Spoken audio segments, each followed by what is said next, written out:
The Lord be with you. I'm Deacon Keith Fournier, and our first reading is taken from the book of Exodus. Yahweh then said to Moses, "Go down at once, for your people, whom you brought here from Egypt, have become corrupt. They have quickly left the way which I ordered them to follow. They have cast themselves a metal calf, worshipped it, and offered sacrifice to it, shouting, 'Israel, here is your God who brought you here from Egypt.'"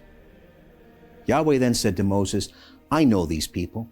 I know how obstinate they are. So leave me now so that my anger can blaze at them and I can put an end to them. I shall make a great nation out of you instead." Moses tried to pacify Yahweh his God. "Yahweh," he said, "why should your anger blaze at your people whom you have brought out of Egypt by your great power and mighty hand? Why should the Egyptians say, 'He brought them out with evil intention to slaughter them in the mountains and wipe them off the face of the earth'? Give up your burning wrath. Relent over this disaster intended for your people. Remember your servants, Abraham, Isaac, and Jacob, to whom you swore by your very self and made this promise. I shall make your offspring as numerous as the stars of heaven, and this whole country of which I have spoken, I shall give it to your descendants, and it will be their heritage forever." Yahweh then relented over the disaster which he had intended to inflict on his people. Our response is taken from Psalm 106. At Horeb they made a calf, bowed low before cast metal. They exchanged their glory for the image of a grass-eating bull. They forgot the God who was saving them, who had done great deeds in Egypt, such wonders in the land of Ham, such awesome deeds at the Sea of Reeds. He thought of putting an end to them, had not Moses, his chosen one, taken a stand in the breach and confronted him to turn his anger away from destroying them. A reading from the Holy Gospel according to St. John. Jesus said, "Were I to testify on my own behalf, my testimony would not be true.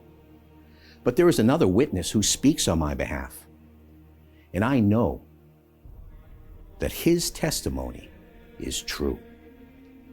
You sent messengers to John, and he gave his testimony to the truth. Not that I depend on human testimony. No, it is for your salvation that I mention it. John was a lamp lit and shining, and for a time you were content to enjoy the light that he gave. But my testimony is greater than John's. The deeds my Father has given me to perform, these same deeds of mine testify that the Father has sent me. Besides, the Father who sent me bears witness to me himself. You've never heard his voice. You've never seen his shape, and his word finds no home in you because you do not believe in the one whom he has sent. You pore over the scriptures, believing that in them you find eternal life. It is these scriptures that testify to me. And yet, you refuse to come to me to receive life. Human glory means nothing to me. Besides, I know you too well. You have no love of God in you. I have come in the name of my Father, and you refuse to accept me. If someone else should come in his own name, you would accept him. How can you believe, since you look to each other for glory and are not concerned with the glory that comes from the one God? Do not imagine that I am going to accuse you before the Father.